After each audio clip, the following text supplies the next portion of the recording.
the vertical integration of power, the power structures that we have now, I think we can evolve into something better eventually as human beings. And I heckle a lot. I talk a lot of shit. That's one of the things I do. There's a method to that madness. The reason why I a cop that tries to ID me jollies off of, embarrassing the cop. That's kind of fun, but it's because I'm trying to chip away and erode the perception that the government somehow has a legitimacy to the monopoly of the use of force and violence. Because I believe ultimately that's what government is. People vote for politicians to use force on their behalf. Okay. And a cop is nothing more than a naked expression. Well, not in their birthday suit, but just the most honest, raw expression of government. A cop's job is in quotes to impartially meter out violence on behalf of the state. That's what they do. You know, and they're not supposed to make judgments according to the letter of the law. They're not supposed to make judgments of moral or ethical judgments on what they do. They're only supposed to enforce law in the way that they understand it. And then later in our judicial system, it's up to the prosecutor to weigh the preponderance of evidence, look at a affidavit of probable cause for arrest that the officer wrote after they arrested you, and determine whether or not charges can even be filed, and then arraign you, read your charges, and then you go into the jury of your peers and all that yada yada yada crap. And then I heard someone mention a straw man earlier, and yes, it is my understanding that every human being that's born on this continent, at least, is basically property. Your birth certificate is a property receipt defining what you are worth. Your birth certificate, since the legal way they define this is that since you came out of your mother's womb, your mother's water, you're a unit, a monetary unit of commerce.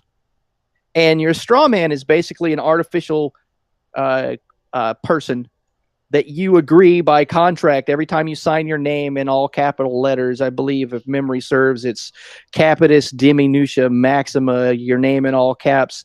Every time you sign a contract with the government, you are agreeing to represent that artificial corporate entity, that monetary unit. The natural human is not that. I am a sovereign individual with, this pisses me off because the whole right versus left thing. I am a beautiful snowflake. I'm a unique person. I used to use that phrase quite a bit when I was doing something very obnoxious or outlandish, or just, people looking at me with their mouths open like, I can't believe that fucker has the gall to do that. And I'd turn and look at him and smile and go, I'm a beautiful fucking snowflake. But it's ruined now that, right wingers are calling people on the left snowflakes. So I don't use the expression so much anymore. But yeah, there is that, the straw man, the artificial human. Why is it, people need to get Black's Law, the legal dictionary, and just start looking at some of these words. Words are very powerful, and that's part of that whole brainwashing system you guys were talking about earlier. You're talking about, our great grandfathers was talking about how things should be, and then our grandfather said how things used to be, and then our father says, this is how things are. There's words that have been around for thousands of years. I mean, and that tradition is shit. The slavish obedience to authority is something that's almost pounded into our genetic memory at this point. By repetition, by culture, by all of it. Exactly. Yeah. That's the thing that people don't get about advertising. They don't get about public relations or management relations is you don't have to tell somebody a fact. You just have to repeat something enough to where they become familiar, and familiarity becomes fact. And that's why we have a special investigation into Russians, where we know 2 years ago it was bullshit.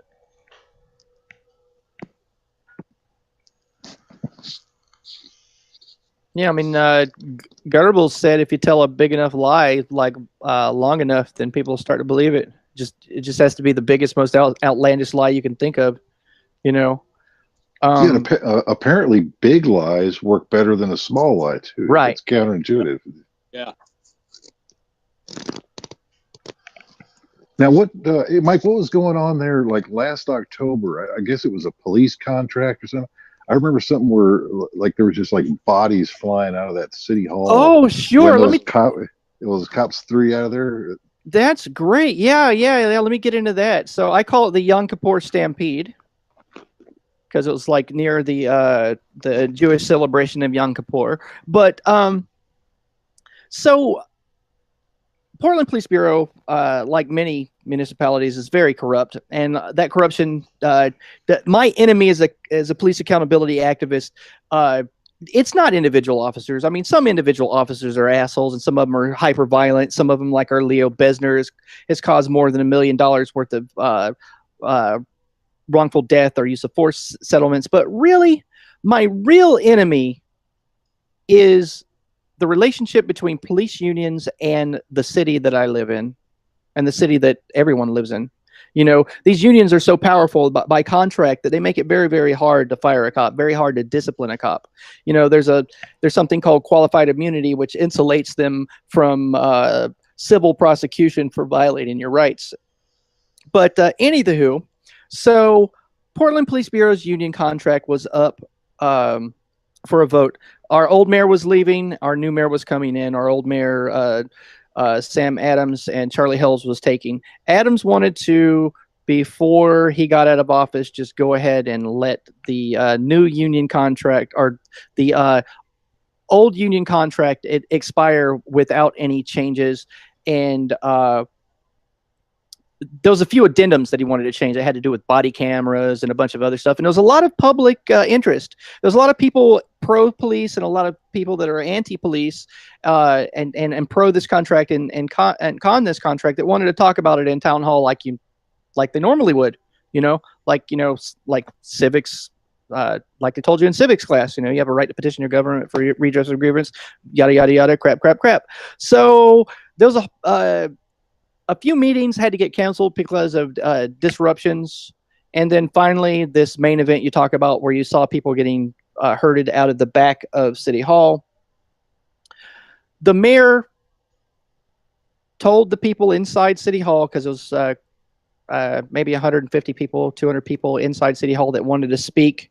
They could all sign up and get a ticket, and they would get 3 minutes each to speak in front of City Council before they decide on this union contract. Okay, or the revisions to the union contract. So our City Hall is like three stories tall, and in the middle floor there's all the people, and that's where the council chambers are. And they were all milling about in the middle floor area, outside of City Council chambers to get their 3 minutes to speak. And now this was a multitude of people, some pro union contract, some anti. And God, I'm in love with the sound of my own voice. Is that bad? Okay, so so they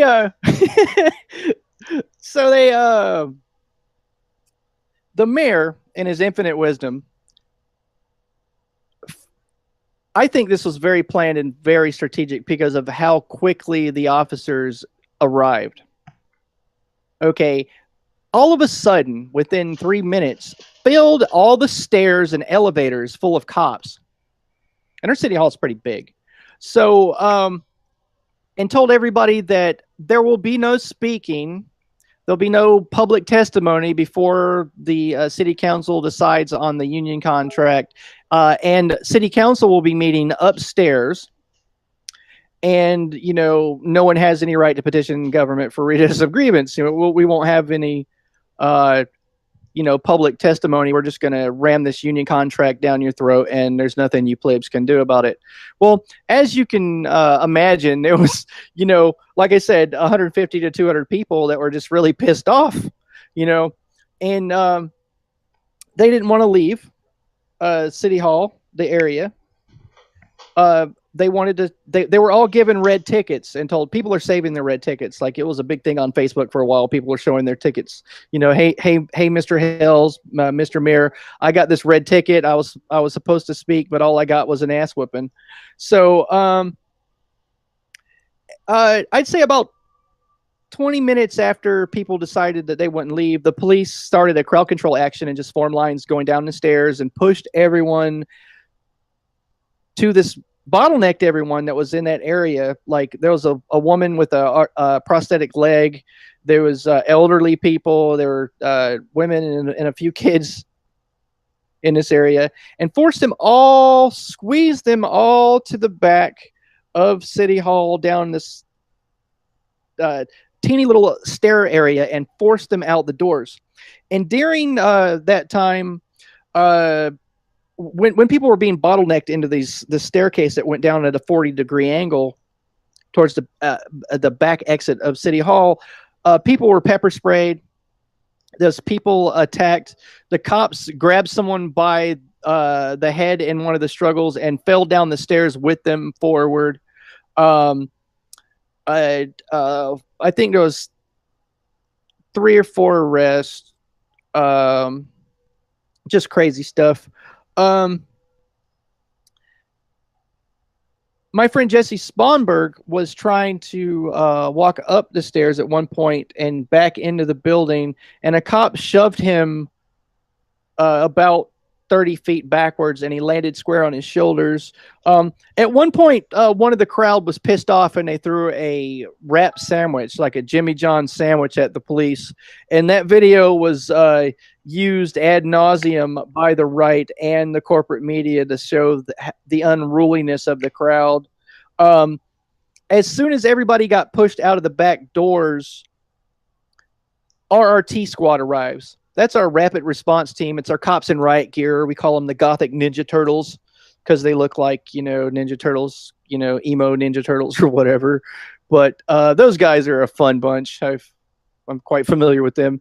So they show up and form a line and push people into the street. So all this happened before I arrived. I hear about this and I'm on the bus.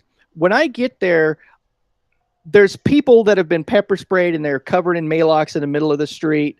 There's people that have been wounded. American Medical Response is staging and they're treating people that were hurt.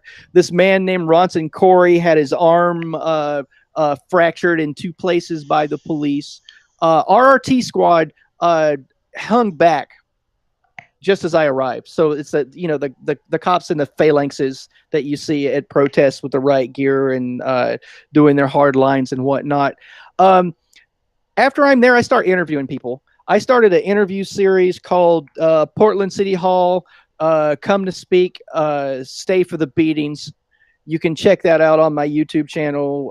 That's Portland City Hall, Come to Speak, Stay for the Beatings. It's an entire breakdown of all this. I just started interviewing people immediately right there on the street. And I went through and put together all of this. And so eventually RRT squad formed a big line in front of City Hall and ordered everyone to, I believe, the east side of the sidewalk. Funnily enough, they basically were telling people over a loudspeaker to step on the side of the street where they were. And for complying with their orders, the police go into the crowd of people standing where they were told to stand and beat and attack a bunch more people. There was, I think, 8 or 9 arrests.